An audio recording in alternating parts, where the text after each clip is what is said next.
¿Qué pasa con la oposición en Colombia? ¿Sigue dormida?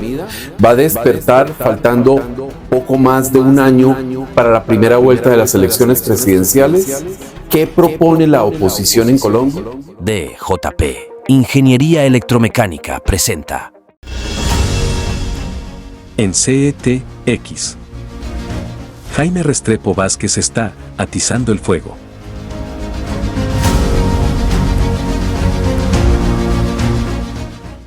Parece que a los dirigentes de la oposición en Colombia nada los despierta, nada los perturba, nada los altera.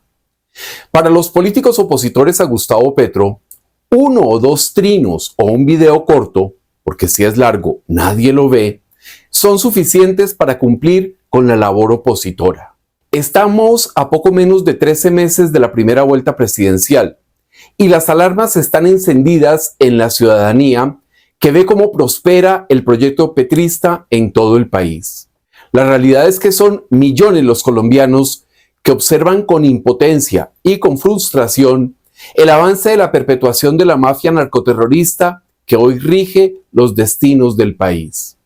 Esos millones de opositores ciudadanos están a la deriva, pues no se ve por ningún lado la firmeza que se requiere para enfrentar el caos y la anarquía que está dejando Petro como legado siniestro. El profesor Julián Vázquez lo expresó claramente.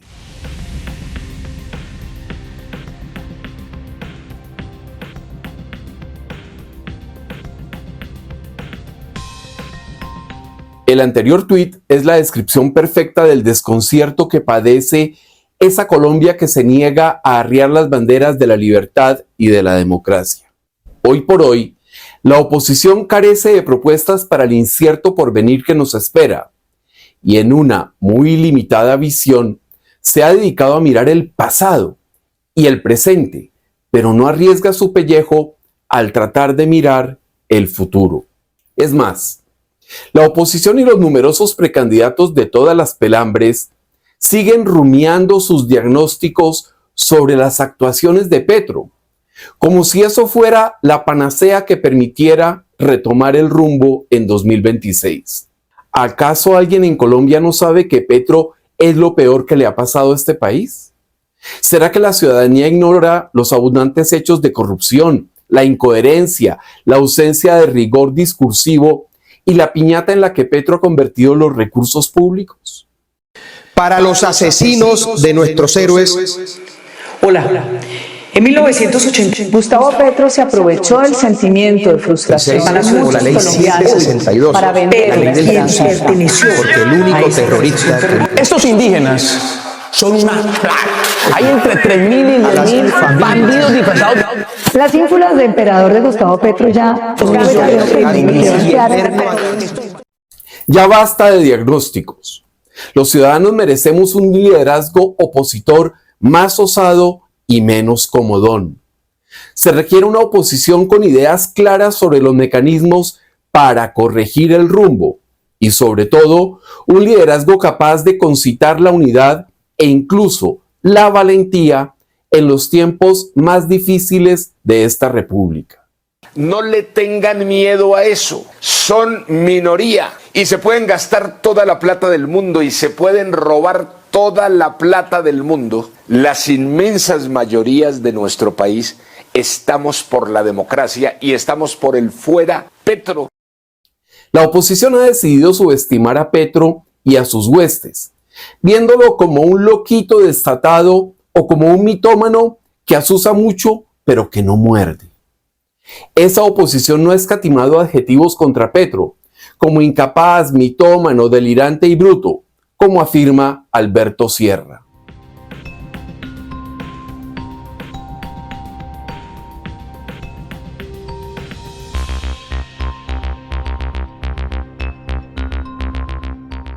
Mientras los líderes de oposición se enfocan en el desorden, los nombramientos absurdos, las salidas de tono y todo lo que hace Petro en la cotidianidad, el sujeto avanza, captura instituciones y consolida el poder.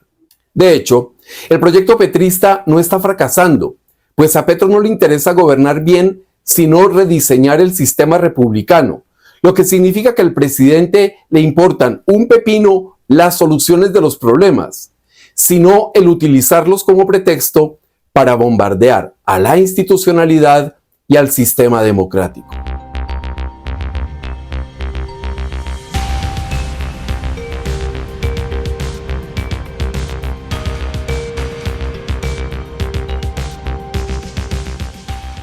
Así las cosas, como dice Alberto Sierra, el desorden gubernamental de Petro no es un accidente, sino un recurso, pues él necesita el caos porque solo en medio de eso Petro puede reescribir las reglas.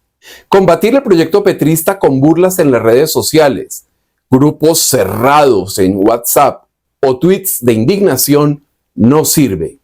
Al contrario, eso fortalece la imagen de perseguido, de Mesías atacado por las élites colombianas y además nutre ese proyecto petrista revolucionario. En semejante escenario de equivocación opositora, es necesario construir una oposición estratégica, pedagógica, emocional y coherente, es decir, un liderazgo que no se centre en las denuncias, sino en las propuestas. Uno que no solo se indigne, sino que sea capaz de conectar con la ciudadanía, que construya relato y entienda el fondo de lo que está aconteciendo. El final de la carta abierta de Alberto Sierra es monumental. Colombia necesita una oposición a la altura del momento, que no caiga en la trampa de la burla y que no tema hablar de poder, de relato, de emociones y de cultura política. Pero lo que me preocupa es ese cambio. Y el cambio profundo de decir que lo van a reelegir por el pueblo. Él está encontrando la manera de recurrir al pueblo para hacer sus reformas. Y para eso tiene una vía, que es la vía del acuerdo de paz que él ha incumplido, ¿no? Dice en uno de sus apartes que en el punto 1 hay que hacer las reformas. Y si eso pasa, se puede apelar al pueblo. Esa es una vía que están explorando hoy en el gobierno. Para muchos es evidente que el liderazgo opositor está perdiendo la guerra a pesar de creer que gana las batallas contra Petro. La ausencia de estrategias, las vanidades y el ruido excesivo relacionado con pequeñeces parece ser el único aporte de los líderes opositores. Mientras el desconcierto es la norma en la oposición, en las toldas oficialistas la aplanadora sigue implacable. Más allá del ruido ensordecedor de las bodegas pagadas con recursos públicos, otra facción del petrofascismo continúa con sus tareas sin pausa y con prisa. El siguiente testimonio describe lo que viene ocurriendo.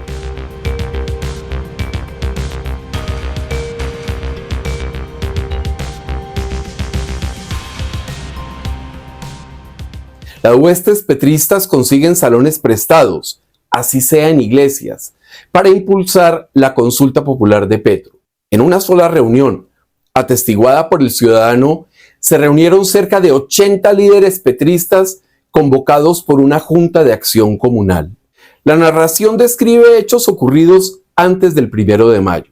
En el clímax de la reunión, llena de odio y sed de venganza, los asistentes incluso llevaban espadas de cartulina o plásticas, como símbolos de lucha contra la oligarquía.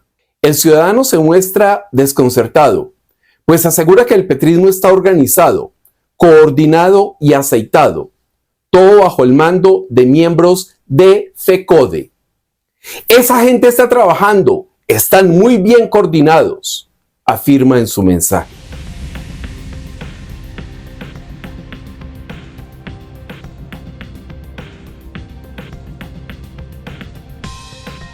El remate es demoledor. La cosa va en serio. Colombia no ha querido tomar en serio esto. Todo se nos va en caricaturas, chistes y risas, mientras ellos sí van en serio.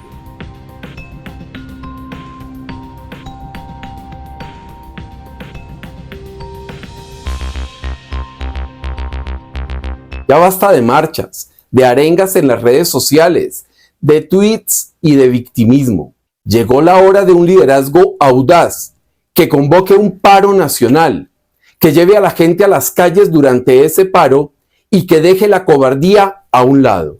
En la oposición hay gente que piensa, gente inteligente y capaz que hoy por hoy no está arriesgando nada. Ese conformismo basado en una mala interpretación de lo que es Petro los llevará a ser las primeras víctimas de la guerra a muerte declarada por Petro el 1 de mayo. ¿Actúan hoy o mueren mañana? La oposición decide. DJP. Ingeniería electromecánica. Especialistas en mantenimiento preventivo y correctivo de ascensores, instalación de controles de acceso para su residencia o empresa, e instalación y modernización de todo tipo de puertas vehiculares y peatonales.